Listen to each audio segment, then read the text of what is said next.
America తెలివైన ఎత్తుగడ వేస్తుంది. టారిఫ్లు 25% అని అన్నిటి మీద కాదు, వాళ్ళకి కావాల్సిన వాటిట్ల మీద ట్యాక్సులు ఎత్తేస్తుంది.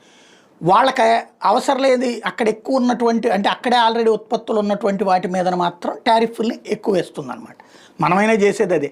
వాళ్ళు ఇప్పుడు చూస్తే అమెరికాకి మన దేశం నుంచి ఎగుమతి చేస్తున్న వాటిలో సగం వస్తువులు సుంక నుంచి మినహాయించింది విభాగం ఏంటంటే ఎక్సెంప్టెడ్ కేటగిరీలో పెట్టారు. ఇందులో ఫినిష్డ్ ఫార్మా డ్రగ్స్, అంటే ఇప్పుడు మందులు లేకపోతే వాళ్ళు చేస్తారు, అందుకని ఏపీఐలు, ఇతర కీలక ఔషధ ముడి పదార్థాలు, ఎలక్ట్రానిక్ వస్తువులు, కంప్యూటర్లు, స్మార్ట్ ఫోన్లు, ట్యాబ్స్, అట్లాగే సెమీ కండక్టర్లు, ముడి చమురు, రిఫైన్డ్ ఇంధనాలు, సహజ వాయువు, బొగ్గు, విద్యుత్తు, కీలక ఖనిజాలు వంటివి ఎగ్జెంప్టెడ్లో పెట్టింది.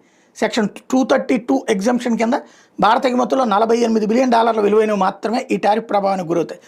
అమెరికాకు మన దేశం వ్యవసాయ, డైరీ, జన్యు మార్పిడి పంటల రంగాల్లో ఎటువంటి సుంకం మినహాయింపు ఇవ్వడం లేదు. మన దేశం నుంచి